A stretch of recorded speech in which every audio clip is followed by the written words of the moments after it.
நம்ம பொதுவாக வீட்டிலேருந்து கிளம்பும்போது வீட்டில் அம்மா அப்பாவுக்கு கையெடுத்து கூப்பிட்டு அம்மா நான் போயிட்டு வரேன், இன்றைக்கு நம்மளுடைய வேலை நல்லபடியாக எடுக்கட்டும்னு சொல்லிட்டு அம்மா அப்பா கிட்ட நம்ம ஆசிர்வாதம் பண்ணிட்டு போகிறது இதுவரையிலும் சில வீட்டில் வழக்கமாக வச்சுருக்காங்க.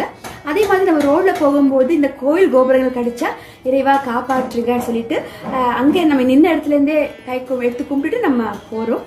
அந்த பழக்கம் இன்னும் சில பேருக்கு இருக்குது, அதில் எனக்கும் கண்டிப்பாக இருக்குது. அதே மாதிரி இன்னொரு விஷயம் நம்ம கண்டிப்பாக பண்ணணும். அது என்னென்னா, நம்ம ரோடில் போகும்போது மின்மையானன்ற ஒரு விஷயம் நம்ம கண்ணுக்கு கண்டிப்பாக தெரியும். அதுதாங்க உண்மையான கோவில். மனிதர்கள் நம்ம பிறந்த நாம ஒரு நாள் எவ்வளோ பெரிய பணக்காரராக இருந்தாலும், எவ்வளோ பெரிய புத்திசாலி, எவ்வளோ பெரிய நான் தான் சொல்லி இருக்கிறவங்களும் அந்த இடத்துக்கு போய்தான் ஆகணும். அதை செஞ்சு நின்று மின்மையானத்துக்கு 2 கையெடுத்து கும்பிட்டு போயிட்டு வாங்க. மின்மையானத்தை பார்த்த உடனே சில பேர் பார்த்தீங்கன்னா அச்சோ ரொம்ப பயமாக இருக்குன்னு சொல்லிட்டு சில பேர் திரும்பி கூட பார்க்க மாட்டாங்க. அப்படி பண்ணாதீங்க. ஏன்னா நம்ம எவ்வளோதான் வாழ்ந்தாலும் என்னதான் ஆட்டம் போட்டு வாழ்ந்தாலும் ஒரு நாள் மரணத்தை சந்திக்கணும். நம்மளோட உடல் மின்மையானத்துக்கு போகும், நம்மளோட ஆத்மா மட்டும்தான் இறைவனை சேரும். இதான் உண்மைங்க, வேறு எந்த மாற்றமும் இல்லை.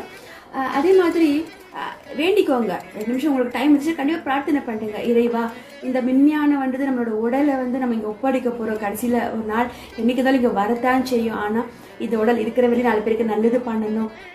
நம்மளால் யாருக்கும் நல்லது பண்ண காட்டியும் பரவாயில்ல, இந்த உடல் நம்மளோட ஆத்மா யாருக்கும் தீமை பண்ணக்கூடாதுன்னு சொல்லிட்டு அந்த மின்மையானத்துக்கிட்ட பிரார்த்தனை பண்ணுங்க. ஏன்னா அங்கே நிறைய பாவம் செஞ்சவங்க, புண்ணியம் செஞ்சவங்க அனைத்து பேரும் அங்கே இருப்பாங்க, தெய்வங்களாக இருப்பாங்க. அங்கதாங்க உண்மையா தெய்வம் குடியிருக்கிற ஒரு இடம் என்ன, சிவம் இருக்கிற இடம் என்ன, அது மின்மையான மட்டும்தாங்க. பார்த்தீங்கன்னா 2 கையெடுத்து கும்பிட்டு பிரார்த்தனை பண்ணுங்க. நீங்க நினைக்கலாம், என்னடா இந்த புள்ள மின்மையானதுக்கு இவ்வளோ இம்பார்ட்டன்ஸ் கொடுத்து பேசிட்டு இருக்கேன்னு நினைக்கலாம். கண்டிப்பாங்க. ஏன்னா உண்மையான கடவுள் அங்கதாங்க இருக்காங்க.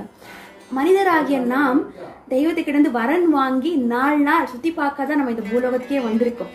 அந்த 4 நாள் அன்றது முதல் நாள் பிறப்பு, 2வது 3வது நாள் நம்மளோட வாழ்க்கை, 4வது நாள் மீண்டும் இறைவன்கிட்ட போகிறது தாங்க உண்மையான இந்த 4 நாட்கள்.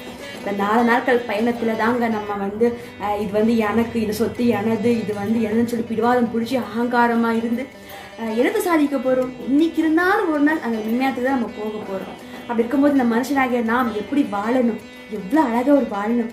இருக்கிற காலகட்டத்தில் நம்ம 4 பேருக்கு உதவிப்படணும். இறைவனை கையெடுத்து கும்பிட்டு இறைவா நீங்கள் தான் எங்களுக்கு தொடர்ந்து சொல்லி தினமும் தெய்வ வழிபாடு பண்ணணும், பெரியவங்களை மதிக்கணும். இந்த மாதிரி நிறைய விஷயங்கள் இருக்குங்க.